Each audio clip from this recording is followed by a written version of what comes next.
Hello everyone, welcome back to my channel.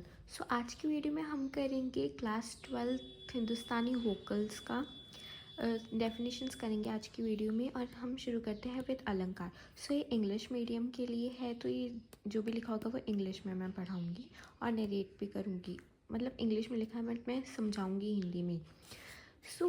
अलंकार का क्या मतलब होता है? अकॉर्डिंग टू आर म्यूजिकल ग्रंथ्स the definition is given as वशिष्ठ वर्णा संदर बलंकर प्रक्षित, which means a group of specific varnas are called alankar. According to some scholars, alankar can be defined as a phrase of swaras arranged in a sequence and follows a particular rules. इसका क्या मतलब है? ये जो line ऊपर लिखी गई है इसके अकॉर्डिंगली अलंकार क्या है? अलंकार एक स्पेसिफिक वर्ना है, ठीक है। और अगर कोई जो कुछ स्कॉलर्स के अकॉर्डिंगली अलंकार क्या है? अलंकार एक फेस ऑफ स्वराज है जो कि एक सीक्वेंस में अरेंज हुए हैं। मतलब एक स्वर है जिनको हमने सीक्वेंस में अरेंज किया हुआ है। अलंकार is a Sanskrit word which means ornament और अ पीस ऑफ ज्वेलरी। अलंकार एक संस्कृत वर्ड है। अलंकार का मतलब क्या है? अलंकार एक पीस ऑफ ज्वेलरी या फिर ऑर्नामेंट को बोला जाता है। Therefore it implies as a body is decorated with ornaments. Similarly a musician और अ सिंगर डेकोरेट्स और enhances the beauty of music through अलंकार्स। जैसे ही एक लड़की की, स्त्री की बॉडी को हम ज्वेलरी से डिज़ाइन करते हैं, वैसे ही जो म्यूज़िक को डेकोरेट करने के लिए हम अलंकार्स का यूज़ करते हैं। अलंकार follows a particular order of a row of every अलंकार follows the opposite order of a row. इसमें हमारे पास एक पर्टिकुलर सीक्वेंस जो फॉलो करता है वो अरो होता है, और जब उसी पर्टिकुलर सीक्वेंस का कोई ऑपोजिट फॉलो करता है उसको हम अवरोह बोलते हैं। जैसे अरो हो गया सा रे गा मा पा धा नी सा, वैसे अवरोह क्या हो गया? हम उल्टा बोलेंगे। जैसे सा नी धा पा मा गा रे सा, ये हो गए हमारे पास अवरोह।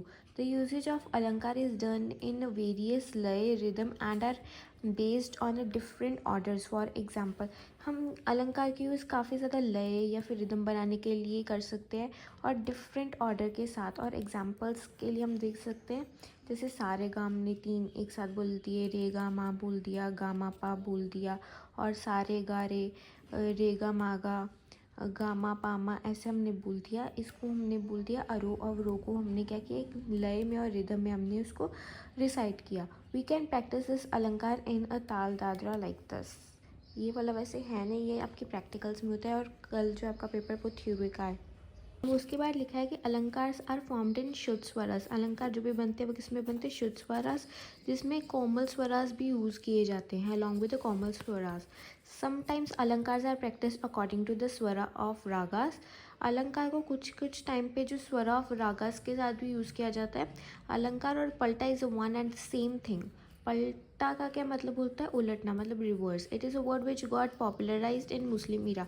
जो पलटा वर्ड है वो मुस्लिम एरा में पॉपुलराइज हुआ था एंड इज़ फाउंड इन ग्रंथ ऑफ दैट टाइम ओनली। मतलब जो भी मुस्लिम एरा के ग्रंथ है सिर्फ अभी उसी में ही पाया जाता है।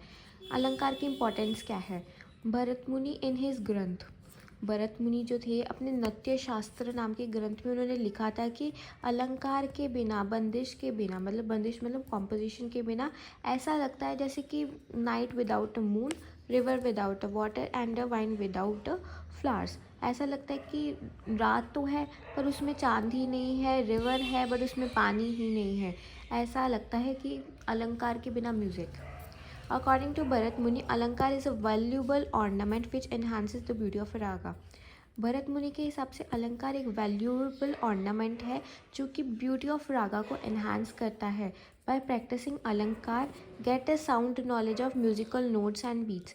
हम अलंकार को प्रैक्टिस करके हम साउंड नॉलेज ले सकते हैं म्यूजिकल नोट्स की और बीट की, वोकल कॉर्ड्स की।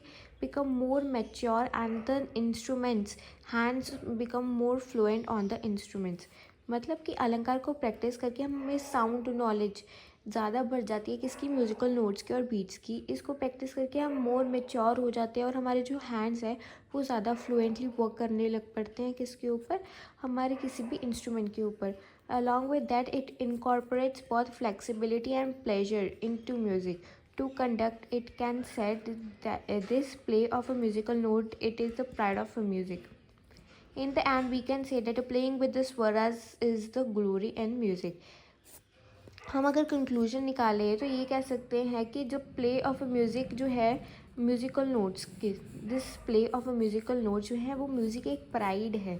ठीक है, we can say that playing with the swaras is the glory of music. हम ये भी कह सकते हैं कि स्वराज के साथ प्ले करना एक बहुत ही अच्छी ग्लोरी है म्यूज़िक की. उसके बाद जो आपकी नेक्स्ट डेफिनेशन है डैट इज़ कन. The simple meaning of a kern is an atom or a grain which implies the use of note in a very small amount. अब कण का मतलब क्या होता है? कण का मतलब होता है एक एटम और ग्रेन. छोटी सी चीज़, छोटा सा कण होता है ना, उसको बोलते हैं.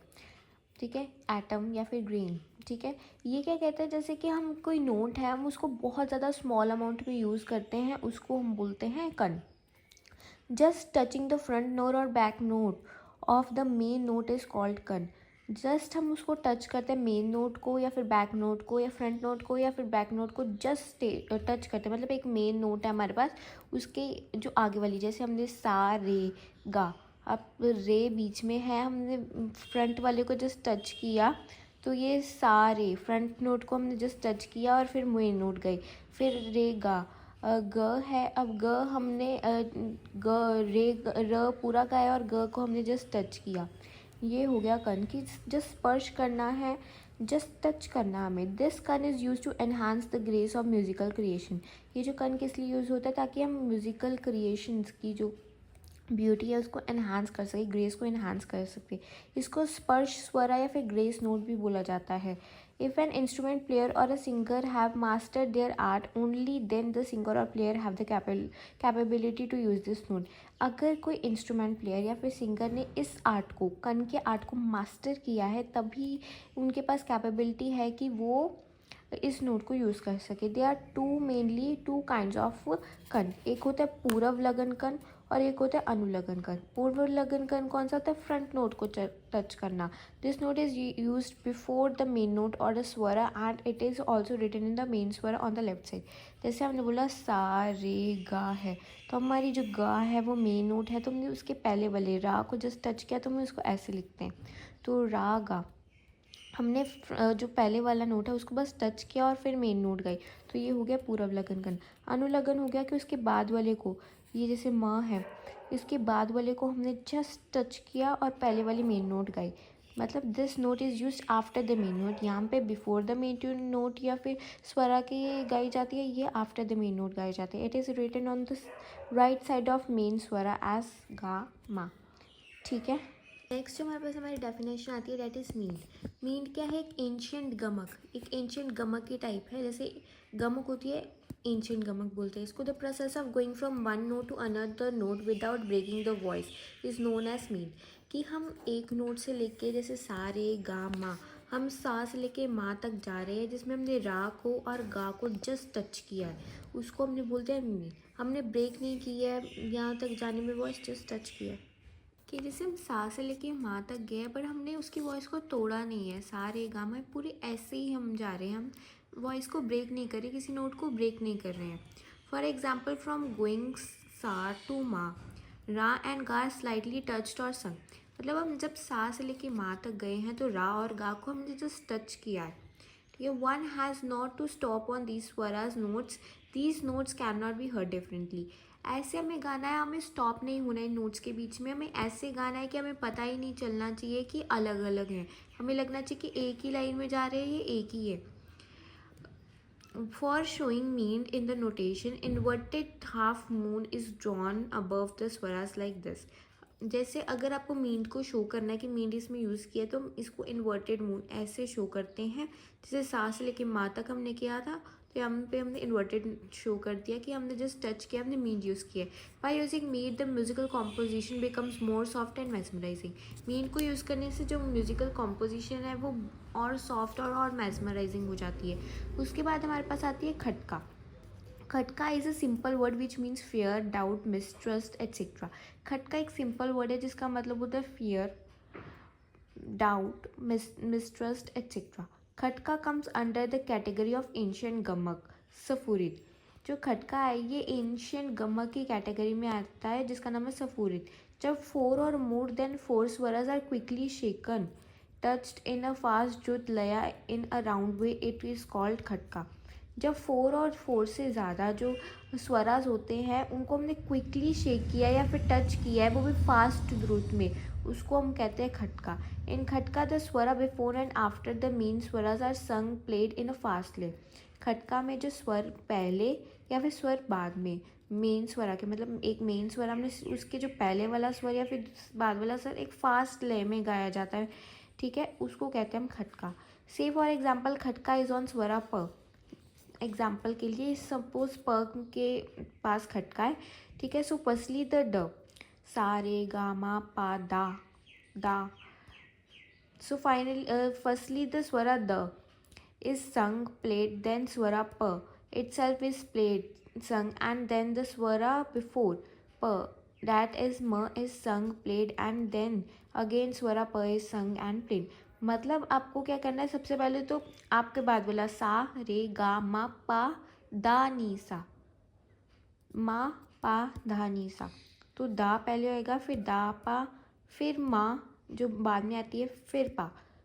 उन्होंने बोला कि सबसे पहले जो है वो बाद वाला अक्षर जैसे दा गाया जाएगा, संग या फिर प्ले किया जाएगा, देन प को फिर से दोबारा गाया जाएगा, फिर प गाया जाएगा itself is played and sung, and then the swara before pa, और जब प से पहले स्वरा होगा म, वो गाया जाएगा और फिर प गाया जाएगा, जैसे धा पा मा पा। Is sung played quickly and it sounds very sweet and mesmerising. जो खटका है वो बहुत स्वीट और मैस्मराइजिंग साउंड करता है और ये फास्ट लय में गाया जाता है। In notation system for writing khatka it is written in bracket like pa, जैसे प इसमें ब्रैकेट में लिखा है, विच इम्प्लाइजेज दा पा मा पा is used in thumri dadra tappa and is used in instrument also. जो हमारा खटका है ये धुमरी दादरा और टप्पा में यूज़ किया जाता है और इंस्ट्रूमेंट्स में भी यूज़ किया जाता है। उसके बाद हमारे पास आती है मुर्की। मुर्की क्या है, मुर्की is a simple sense in is a kind of earring but in music. मुर्की इज़ अ टाइप ऑफ सफूरित गमक। अब मुर्की का मतलब सिंपल तो मतलब होता है ईयरिंग, पर म्यूज़िक के अंदर मुर्की क्या होती है, इज़ अ टाइप ऑफ सफूरित गमक। इन दिस टाइप ऑफ गमक 3 स्वराज are use in a fast लया। अब इसमें क्या होता है, 3 स्वरा को एक साथ फास्ट लया में गाया जाता है, जैसे सारा सा, राना सा, ऐसे गाया जाता है फास्ट लया में। द नोटेशन और द राइटिंग मैथड ऑफ मुर्की इज मैंशनड एज दिस। जो नोटेशन या फिर मुर्गी को कैसे मेंशन किया जाता है, ऐसे सारा और स छोटा हो गया और राना और स छोटा हो गया। मुर्गी is mainly use in tappa Dumri and Dadra. अब ये टप्पा दुमरी और दादरा में यूज़ होती है, और वो भी थुमरी, ये भी थुमरी दादरा एंड टप्पा में यूज़ होती है, और ये इंस्ट्रूमेंट्स में भी यूज़ होती है। और मुर्गी जो है वो टप्पा डुमरी एंड दादरा में यूज़ होती है। फिर हम करते हैं बात गमक की। सो गमक क्या होता है, द वर्ड्स गमक ओरिजिनेट्स फ्रॉम संस्कृत वर्ड गम which means going on. When Swaraj are use for seriousness in the composition then it is called गमक। और गमक का मतलब क्या होता है, मेनली हम गमक की बात करें, गमक का मतलब संस्कृत में होता है गम। गम का मतलब होता है गोइंग ऑन, और जब हमें इसे स्वरा में हमें इसे सीरियसनेस देनी होती है, सीरियसनेस वाली कॉम्पोजिशन देनी होती है, तब हम गमक का इस्तेमाल करते हैं। The Pandit Sharngadeva in the ग्रंथ संगीत रत्नागर हैज़ लेटर स्वरस्या कंपो गमक श्रोत्रिचित सुखवा। मीनिंग गमक एक वाइब्रेशंस है। गमक क्या है, एक वाइब्रेशंस है, कंपन है, और सच स्वराज which give happiness to the listener. ये एक इम्पॉर्टेंट लाइन है। गमक क्या है, एक वाइब्रेशंस है, ऐसे स्वराज की जो हमारे हृदय को हैप्पीनेस या प्रोवाइड करते हैं। In ancient period there were 15 types of a gamak. Very important कि एंशियंट टाइम में, सॉरी इसके ऊपर लाइन चली गई, एंशियंट टाइम में 15 टाइप्स ऑफ गमक्स होती थी, out of which some are given different names and are use in a modern period.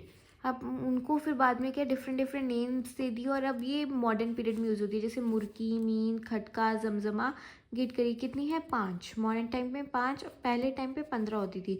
In singing form Gamak requires putting pressure on a singers heart. Singing form में गमक क्यों ज़रूरी होती है, ताकि हम क्या कर सके, सिंगर के हार्ट पे pressure, requires putting pressure on singer's heart. Swaras are moved in a specialized manner. Usually it is more vibrated. Pandit Sharang Dev's 15 types of gamak are. पंडित शरंग देव की 15 टाइप्स ऑफ गमक कौन सी थी? एक तो थी आंदोलित. व्हेन एनी स्वराज vibrates in one मात्रा और beat it is known as आंदोलित. जब कोई भी स्वरा सिर्फ वन मात्रा या बीट में बचे उसको हमने बोल दिया आंदोलित. लीन होता है जब वही स्वरा 1.5 मात्रा में बचे तो उसको हमने बोल दिया लीन.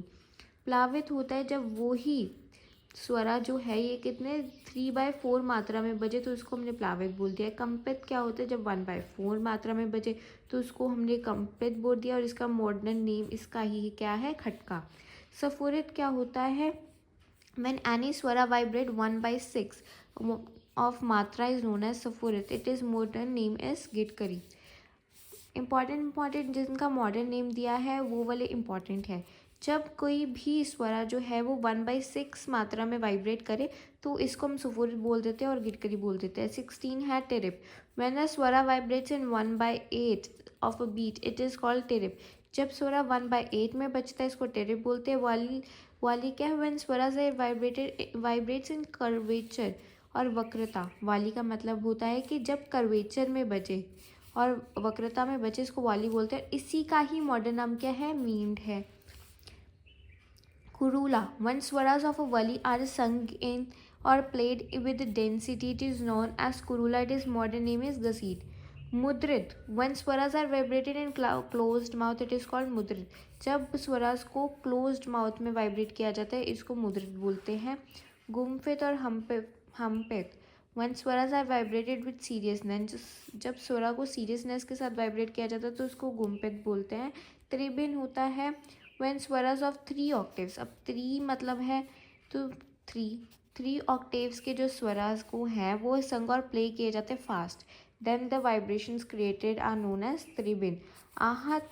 When with the main swara other swaras are also slightly touched then it is called ahat.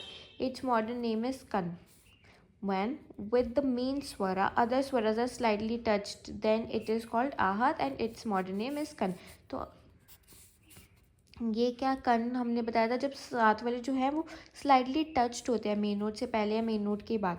उल्लासित होता है when Swaraj are vibrated from down to up और up to down in a particular manner then it is called as उल्लासित. जब स्वरा को vibrate किया जाता है डाउन टू अप नीचे से ऊपर या फिर ऊपर से नीचे पर्टिकुलर मैनर में उसको उल्लासित बोला जाता है. और उसके बाद दो और है that is namit. When Swaraj are vibrated gently it is called namit. Mishrit. When 2 or more types of gamaks are sung or played it is called मिश्रित. जब 2 या 2 से ज़्यादा गमक को प्ले किया जाता है इसको मिश्रित बोला जाता है. तो हमने अभी कौन से जो डेफिनेशंस है वो कवर किए. हमने सबसे पहला डेफिनेशन अलंकार कवर किया. अलंकार का मतलब होता है ज्वेलरी या फिर ऑर्नामेंट. उसको अलंकार हम बोलते हैं. हमने पढ़ा कि जैसे कि ऑर्नामेंट किसी फीमेल की बॉडी को सजाता है वैसे ही जो ऑर्नामेंट्स है जो अलंकार है वो भी क्या करता है म्यूज़िक की नोट्स को सजाता है. उसके बाद हमने जो है वो क्या पढ़ा? कण पढ़ा. कण जैसे कि छोटे सा टुकड़ा एटम या फिर ग्रेन होते हैं. वैसे ही जब हम फ्रंट नोट या फिर बैक नोट को जस्ट टच करते हैं म्यूज़िक में उसको हम कण बोलते हैं. उसके बाद हमने पढ़ा मींट. जब हम बिना किसी स्वर को ब्रेक किए एक स्वर से दूसरे स्वर में जाते हैं उसको मीन बोलते हैं. इसको इन्वर्टेड मून से शो किया जाता है. खटका होता है जब हम फास्ट लय में बोलते हैं किसी को. ये इंशिर गमक की सफुरित टाइप में आता है जब हम किसी को फासले में बोलते हैं. ये ठुमरी दादरा और टप्पा में यूज़ होता है और इंस्ट्रूमेंट्स में भी यूज़ होता है. उसके बाद आता है मुर्की. ये भी सफुरित गमक की ही टाइप है जिसमें हम 3 स्वराज को यूज़ करते हैं फासले में और ये भी ठप्पा झुमरी और दादरा में यूज़ होते हैं. और गमक का मतलब होता है गोइंग ऑन. जब हम जो है किसी के जो लिसनर के जो हार्ट लिसनर को सुन के बहुत हैप्पीनेस फील होती है उसको बोला जाता है गमक. ठीक है. So this is our definitions का पार्ट 1. इसके बाद मैं डेफिनेशंस का पार्ट 2 डालूंगी जिसमें हमारी डेफिनेशंस जो कवर होंगी वो होगी ग्राम, मर्चना और अलाप, ताना. That's it. ये वाली जो डेफिनेशंस है कवर होंगी. So thank you so much for watching the video. और अगर आपको वीडियो पसंद आई तो लाइक भी करिएगा और सब्सक्राइब भी करिएगा और पढ़ते रहिएगा. और all the best for tomorrow's exam. Thank you.